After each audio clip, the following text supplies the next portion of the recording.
Shalom, selamat pagi Ibu Bapak, Saudara-saudara sekalian.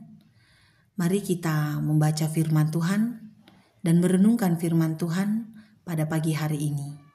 Mengacu pada bacaan harian Gereja Toraja, pada hari ini Rabu 2 April 2025 dari Injil Lukas pasal 9 ayat 10 sampai ayat 17.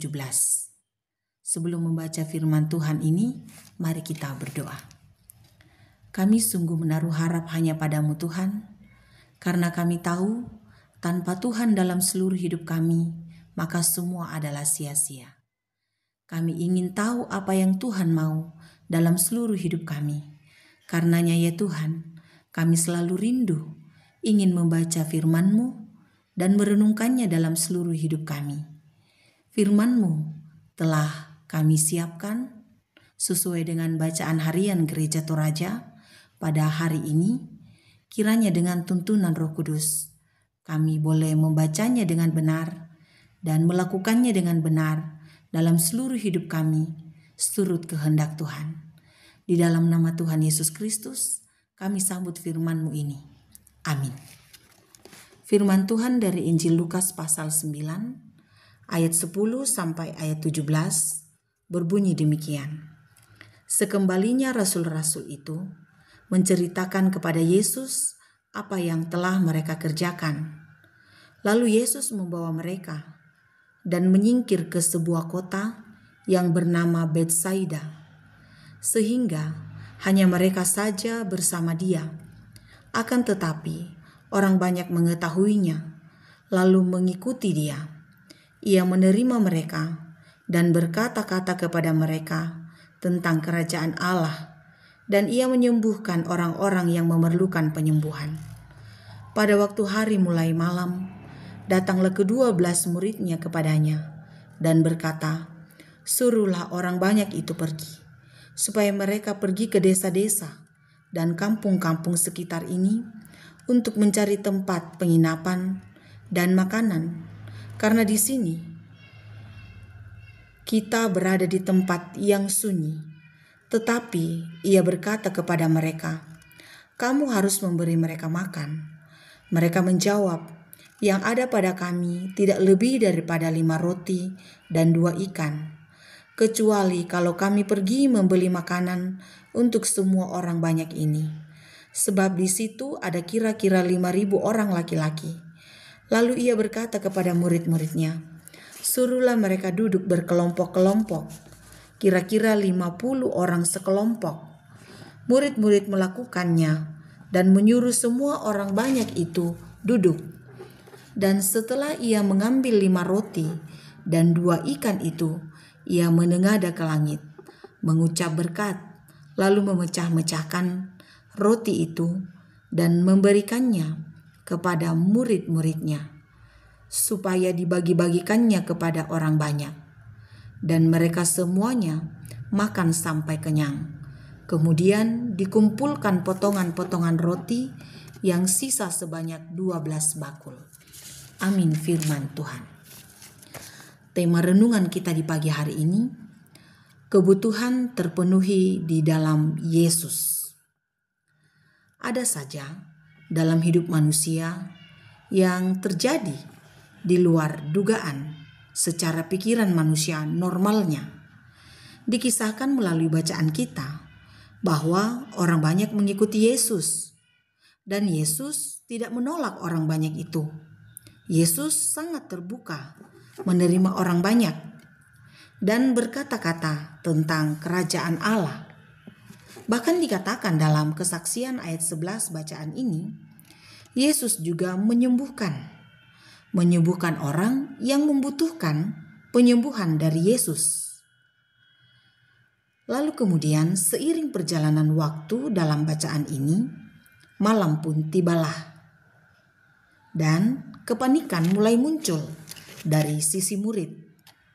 Dikatakan bahwa murid meminta agar orang banyak itu pergi ke desa-desa dan ke kampung sekitar tempat itu, dengan tujuan mencari penginapan, mencari makanan, karena dalam sudut pandang murid-murid secara realita pada saat itu, Di tempat di mana mereka berada, tempatnya sunyi, jauh dari perkampungan penduduk. Dan respon yang sangat mengejutkan dari pihak Yesus di ayat 13 dengan mengatakan, "Kamu harus memberi mereka makan." Di balik kepanikan itu, murid-murid mengungkapkan bahwa tak ada makanan yang lebih, tak ada makanan yang banyak untuk memberikan makan sebanyak orang itu, sebab yang ada hanya 5 roti dan 2 ikan. Nah, ada usul, kecuali kalau mau pergi membeli makanan ke tempat yang terdekat untuk semua orang yang hadir pada saat itu. Karena dalam hitungan sesuai kesaksian ayat 14, kira-kira ada 5.000 orang laki-laki. Usul yang sangat praktis dari Yesus Kristus mengatakan, suruh mereka duduk berkelompok-kelompok. Kira-kira 50 orang sekelompoknya. Ayat 14 bacaan ini. Dengan sigap, murid-murid melakukan dan melaksanakan apa yang diminta oleh Yesus Kristus kepada murid-murid. Semua sudah terlaksana sesuai dengan permintaan Yesus. Yesus pun mengambil tindakan dan melakukan apa yang menjadi bagiannya. Dalam ayat 16 dikatakan, Yesus mengambil 5 roti dan 2 ikan tersebut. Yesus lalu kemudian mengucap syukur atas makanan yang tersedia pada saat itu. Yesus kemudian memecah-mecahkan roti tersebut dan memberikan kepada murid-murid untuk dibagi-bagikan kepada orang banyak yang ada pada saat itu. Nah, mujizat kemudian terjadi. Ayat 17 bacaan ini mengatakan bahwa semua orang pada saat itu makan sampai kenyang. Nah, setelah dikumpulkan potongan-potongan roti yang ada, tersisa sebanyak 12 bakul. Sangat luar biasa ya, ibu bapak, saudara-saudara, dan anak-anak sekalian. Tentu seandainya saya dan kita semua, seandainya waktu itu hadir pada saat itu, wow, kita akan mengatakan wow, ini luar biasa, sesuatu yang sangat menakjubkan. Makanan yang ada hanya sedikit saja, tapi terpenuhi pada semua orang yang hadir. Bahkan makan sampai kenyang. Makan sampai kenyang, namun masih ada sisanya. Apa yang ingin dikatakan melalui bacaan ini?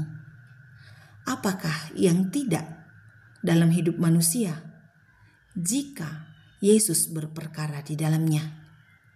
Apapun, jika Yesus berperkara di dalamnya, pasti semua dapat terpenuhi.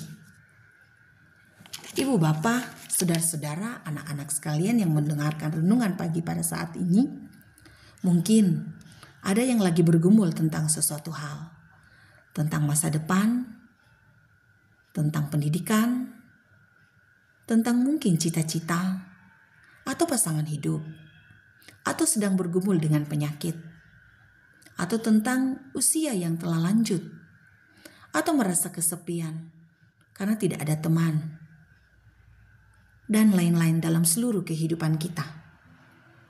Kita belajar dari bacaan ini.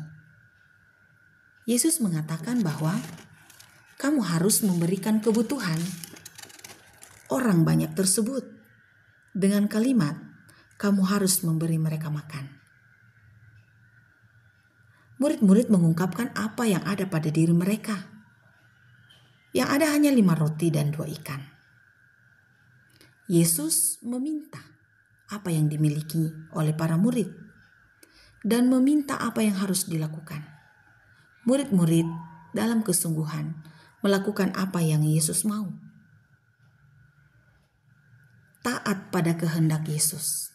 Saya kira itu kata kunci dalam seluruh kehidupan kita. Taat kepadanya, melakukan apa yang Dia mau dalam seluruh kehidupan kita. Yakin dengan kuasanya. Niscaya, mujizat pasti terjadi. Tentu mujizat yang dilakukan Yesus bukan hanya berbicara tentang makanan, bukan hanya terjadi, pada zaman itu ketika semua ini terjadi, namun tentu mujizat juga terjadi dalam hidup kita. Hanya saja apakah kita percaya pada Yesus? Apakah yakin bahwa Yesus akan memenuhi semua yang kita butuhkan? Harus yakin. Hanya dibutuhkan iman kepada Yesus untuk melihat perkara besar dalam seluruh kehidupan orang yang percaya kepadanya. Karena dengan iman memampukan kita untuk menaruh harap seluruh hidup ini hanya pada Yesus. Jika menjangkau Yesus hanya dengan pikiran kita, pikiran manusia, tentu semua hanya akan sia-sia. Tapi hanya dengan iman. Mari mengikuti apa yang Tuhan inginkan dalam hidup kita. Mengikuti aturan mainnya, bukan mengikuti aturan main berdasarkan kehendak kita. Cukup dengan ketaatan, cukup dengan meyakini bahwa Yesus pasti mengasihi, Yesus pasti mencukupkan dalam seluruh kehidupan ini. Mari belajar percaya kepada Yesus, mari belajar menaruh harap kepada Yesus. Niscaya dengan iman kebutuhan akan dipenuhi. Mari terus berdoa hanya kepadanya, mengucap syukur atas kehidupan ini. Kasih karunia darinya akan dipenuhkan bagi semua orang yang menaruh harap kepadanya. Roh Kudus menyempurnakan firman Tuhan yang kita baca, dengarkan, dan renungkan pada saat ini.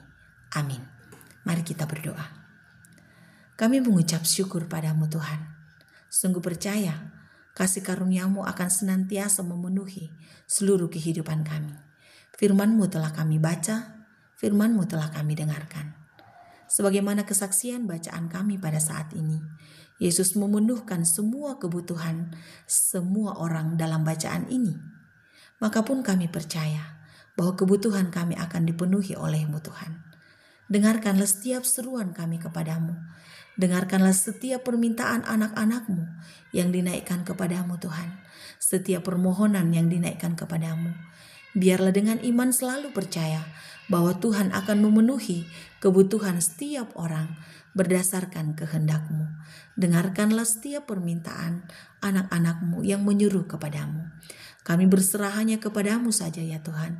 Pimpinlah dan sertailah kami, baik kami sebagai anak-anak, sebagai remaja, sebagai pemuda, sebagai orang tua, sebagai kakek, sebagai nenek, sebagai pemerintah, sebagai pemimpin, sebagai bawahan, dan apapun yang kami lakukan dalam hidup kami. Ajari kami untuk selalu bersandar hanya padamu Tuhan, dan biarlah kedamaian terus dianugerahkan dalam seluruh kehidupan kami. Yakinkan kami Tuhan, bahwa Tuhan senantiasa memeliharakan kehidupan kami dan menyertai kami sejauh langkah kaki yang Tuhan perkenankan kami alami dan jalani dalam hidup ini. Ampuni dan kasihani kami Tuhan. Kami berdoa kepadamu di dalam nama Yesus Kristus, Juru Selamat kehidupan kami. Amin. Selamat beraktivitas Ibu Bapa, Saudara-saudara, dan anak-anak sekalian. Tuhan Yesus memberkati seluruh hidup.